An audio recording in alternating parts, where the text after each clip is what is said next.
Naviguer dans la vie, c'est comme lancer une fusée. Si vous vous dites, OK, je vais faire juste telle chose et je vais suivre ce courant-là toute ma vie, cette direction tout le temps, ben, il y a possibilité que vous soyez dépassé par la situation et qu'un jour vous ne sachiez même plus quelle est votre place. Mais lorsqu'on lance une fusée, on corrige régulièrement sa trajectoire pour être sûr qu'elle va toujours vers la meilleure destination possible. Dans cet épisode, j'aimerais que nous discutions d'une chose, comment rectifier la trajectoire dans notre vie.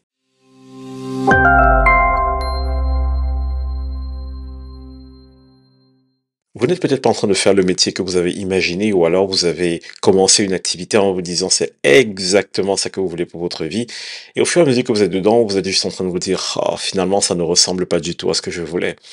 Et donc il y a ce moment où on se pose des questions et on se dit est-ce que je reste dedans? Est-ce que je change de direction? Est-ce que je déménage? Est-ce que je quitte cette relation?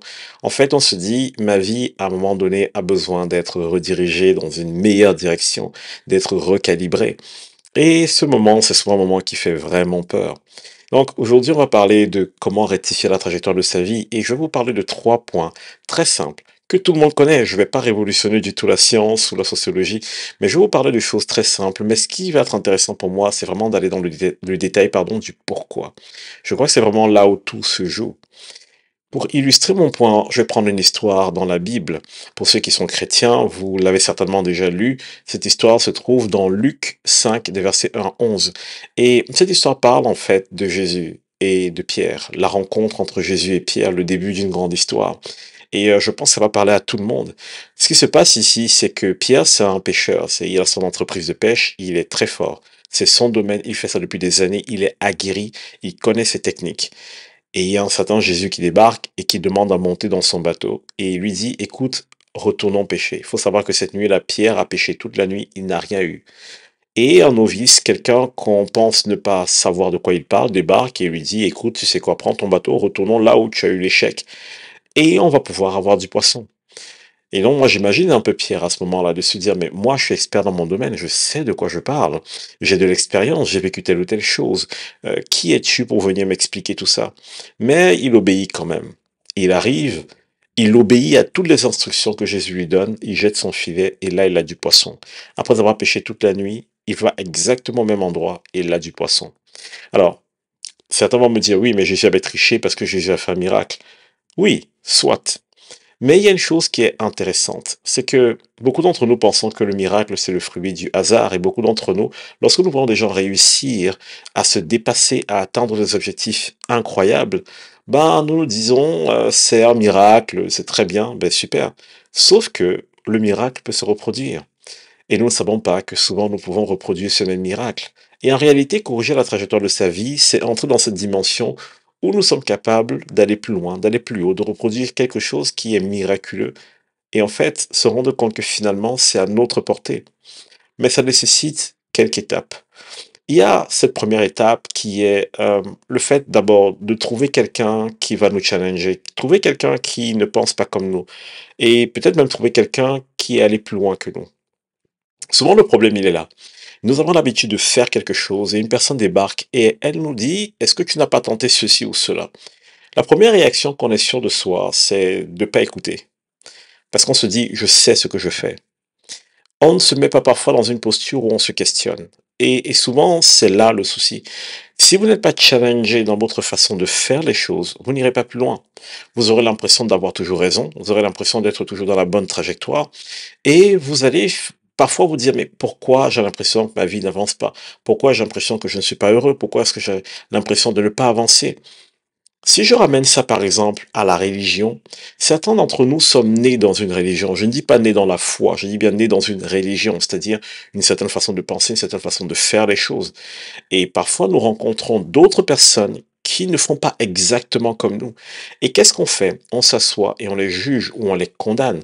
On dit, eux, ce sont les faux. Eux, ils n'ont pas compris. Mais parfois, j'ai envie de dire, regardez leurs fruits. Regardez attentivement leurs fruits. Il y a des fruits qui sont bien évidemment issus du faux et vous n'avez pas à reproduire cela. Mais si quelqu'un que vous jugez est droit et juste dans ce qu'il fait, mais qu'il porte du fruit, alors il y a peut-être quelque chose qu'il sait que vous ne savez pas. Et il faut arriver à ce point-là dans notre vie, arriver au point où nous nous confrontons à des gens qui nous challengent. Si vous refusez d'être challengé, si vous restez toujours sur vos acquis et que vous ne vous ouvrez pas, vous aurez l'impression que votre vie sera bloquée tôt ou tard. Et vous aurez beau prier, vous aurez beau vous sacrifier, vous aurez beau doubler d'efforts, quelque chose sera coincé. Et croyez-moi, c'est pas l'ennemi de nos âmes qui sera derrière ça, c'est juste parce que nous n'avons pas ouvert notre intelligence, ouvert notre cœur à quelque chose de plus grand ou de différent. Ça, c'est la première étape. Trouver quelqu'un qui nous challenge. La deuxième étape, c'est admettre son tort. Ce qui est intéressant, c'est que lorsque Jésus va demander à Pierre de jeter son filet, Pierre va rechigner au début. Il est challengé. Et personne n'aime ça, personne n'aime le changement. Mais Pierre va obéir d'une certaine façon et il va jeter son filet. Et là, il se rend compte que quelque chose se passe. Quelle est la réaction par la suite de Pierre? Il prend conscience de qui il est, de son état, de sa pauvreté. Il prend conscience de tout ce qui lui manque. Et il va dire à Jésus, éloigne-toi de moi parce que je suis un pauvre pécheur. À ce moment, il prend conscience de son état. Je vais prendre un exemple pour aider à illustrer ça dans la vie de tous les jours et dans chacune de vos activités. Si vous voulez maigrir, je vais vous expliquer pourquoi c'est difficile. Ce n'est pas difficile parce que se restreindre est dur. C'est pas vrai. Maigrir n'est pas difficile parce que manger moins est difficile. Maigrir est difficile parce que le regard qu'on a sur qu'on porte à la nourriture, pardon, est le même. Si vous voulez maigrir, vous allez adopter de nouvelles façons de faire. Mais si vous n'adoptez pas une nouvelle façon de penser, vous aurez l'impression de lutter en permanence contre vous-même. Et le problème, c'est quoi? C'est que plus vous luttez, plus vous avez de l'anxiété. Et même quand vous essayez de maigrir, vous prenez du poids, parce que l'anxiété, pour beaucoup d'entre nous, engendre une prise de poids. Qu'est-ce que j'essaie de dire ici? Tout changement qui ne vient pas d'abord par une reconnaissance de sa faiblesse et une acceptation de changer sa façon de penser est généralement voué à l'échec. Et c'est pour ça que beaucoup d'entre nous essayons, et ça ne marche pas. Si je viens dans le cadre des chrétiens, beaucoup d'entre nous changeons d'église régulièrement. Nous changeons d'assemblée régulièrement. Pourquoi? Parce que parfois nous arrivons au point où nous sommes à la limite de ce que nous sommes en tant qu'humains. Et là, il y a une possibilité, c'est soit je change, soit je pars. Et je pars, et je vais toujours être coincé à cette limite. Lorsque vous rencontrerez des personnes qui ne vous connaissent pas, dont au début on va vous aimer, on va vous accepter, mais une fois que ce que vous êtes sera révélé, vous serez face exactement au même problème, peut-être sous une autre forme.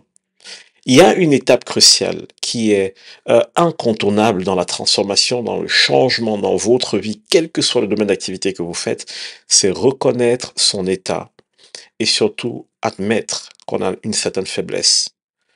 Alors, si vous faites une introspection sur vous-même, je pense que ça peut être déstabilisant. Non, ne prenez jamais une introspection à la légère. Je sais que beaucoup de gens n'aiment pas les introspections parce que l'introspection nous renvoie parfois à tout ce que nous aurions pu faire de mieux. Et il y a une forme de condamnation qui entre dans notre cœur. Mais je vais vous dire ceci. Il ne faut pas vous regarder l'introspection de cette manière, sinon vous n'en ferez jamais et vous aurez toujours l'impression d'avoir raison ou alors vous ne voudrez jamais avoir tort. L'introspection peut être faire remonter toute la condamnation que vous avez vis-à-vis de vous, mais l'introspection vous permet de voir où vous en êtes et ce qui vous manque pour aller là où vous voulez être. Si vous arrivez à savoir ce qui vous manque, alors vous avez presque déjà résolu le problème. Si par exemple j'ai besoin d'avoir un niveau bac en maths et que je sais que j'ai un niveau sixième, alors je sais que voilà les étapes qui me manquent pour pouvoir avoir ce niveau-là. Et ce qui est intéressant, c'est que ceux qui sont conscients de leur manquement vont beaucoup plus vite dans la vie que ceux qui n'en sont pas conscients ou ceux qui refusent de les regarder en face. N'ayez pas peur de vos manquements. Vous savez quoi? Reconnaître que vous avez fauté, reconnaître que vous avez une faiblesse, reconnaître que vous avez un problème de caractère, ça ne veut pas dire que vous êtes mauvais. Au contraire, le plus fort d'entre nous, c'est celui qui est capable de reconnaître chez lui ses erreurs. Ça demande beaucoup de force et c'est ça un témoignage de force. Et donc, on passe maintenant à la troisième étape. Cette troisième étape, c'est faire confiance au processus, faire confiance à celui qui sait mieux que nous. Ici, en l'occurrence, Jésus. Pierre se retrouve face à Jésus qui lui dit, écoute, toute ta vie, tu as été un pêcheur de poissons. Toute ta vie, tu as appris à attraper le poisson. Je viens d'arriver, je t'ai montré qu'il y a une autre façon de faire. Non seulement ça, mais je peux t'amener beaucoup plus loin que là où tu es maintenant. Je peux t'amener dans une toute autre activité. Souvent, nous pensons que quand Jésus vient nous parler ou quand Dieu vient dans notre vie nous parler, il va nécessairement débarquer et essayer de nous confronter et de nous prouver pourquoi nous avons tort et lui il a raison. Souvent, c'est pas comme ça qu'il agit. Dans la majeure partie des cas, il va venir, Il va nous montrer les limites de là où nous sommes avant même de nous présenter un tout autre projet. Si je vous dis par exemple, abandonne ton boulot actuellement et viens faire tel autre boulot avec moi, vous ne serez pas forcément à l'aise de le faire. Parce que on n'est pas à l'aise de se lever un matin et de quitter son confort ou plutôt sa sécurité ou son insécurité, parce que certaines personnes aiment l'insécurité dans laquelle ils sont parce qu'ils ont le contrôle. Et on peut se dire, bon ben, j'ai pas envie de sortir de là en fait. Je vois pas pourquoi je vais te suivre, je vois pas pourquoi je vais faire une nouvelle activité et je suis même pas sûr du lendemain. Mais si je m'assois et que j'apprends à connaître ce que vous faites, et qu'ensuite je vous explique les forces et les faiblesses de ce que vous faites, si je vous dis suis-moi, il sera plus facile pour vous de me suivre. Parce que vous allez vous dire, lui, il sait ce qu'il fait, il a compris ce qui est bon et ce qui n'est pas bon dans ce que je fais, donc il est capable de m'amener plus loin. Ou alors vous allez dire, maintenant que je sais ce qui ne va pas dans ce que je vis actuellement, ben je suis capable d'aller plus loin. Et je crois que c'est vraiment là le challenge dans lequel beaucoup d'entre nous devons être. Donc, je reviens sur ces 3 étapes. Notez-les, c'est vraiment important, ces 3 choses. Première chose, acceptez d'être challengé. Deuxième chose, reconnaissez vos manquements et vos faiblesses. Et troisième chose, acceptez de suivre quelqu'un qui sait mieux que vous. Si vous faites ces 3 choses dans chaque étape de votre vie où vous voyez du manquement ou de la faiblesse, vous allez réussir là où très peu de personnes réussissent. Et moi, j'ai envie de dire que le succès n'est pas réservé qu'à une certaine catégorie de personnes. Mais le succès est certain pour ceux qui ont la capacité de reconnaître leur erreur ou de reconnaître leur manquement et de se dire, ben là, je suis capable d'admettre que je ne sais pas tout et je suis capable d'accepter d'être challengé pour corriger la trajectoire de ma vie. Alors, qu'est-ce que vous allez faire maintenant que vous savez ça? Est-ce que vous allez prendre le temps de faire une liste de choses où vous vous dites, voici ce que j'aimerais avoir, mais voici où j'en suis, voici ma façon de raisonner et je veux changer cette façon de raisonner afin de pouvoir enfin prendre la bonne direction? Ou alors est-ce que vous allez mettre un dislike dans ma vidéo ou dans cet audio et de dire, oh là là, il sait pas de quoi il parle. Maintenant, je vais vous dire une chose. Tout ce que je viens de dire n'est pas quelque chose de facile. C'est un processus qui est plus ou moins long, mais gardez les yeux fixés sur là où vous allez. Gardez les yeux fixés sur l'objectif. Il y a ce verset dans Romains 5 que j'aime beaucoup qui dit que la persévérance produit la victoire dans l'épreuve. La persévérance, son fruit, c'est la victoire dans l'épreuve. Si vous persévérez dans ce qui est juste et droit, vous réussirez dans tout ce que vous entreprenez. Et surtout, vous réussirez à corriger régulièrement la trajectoire de votre vie et vous rapprocher finalement de ce qui est bon et idéal pour vous.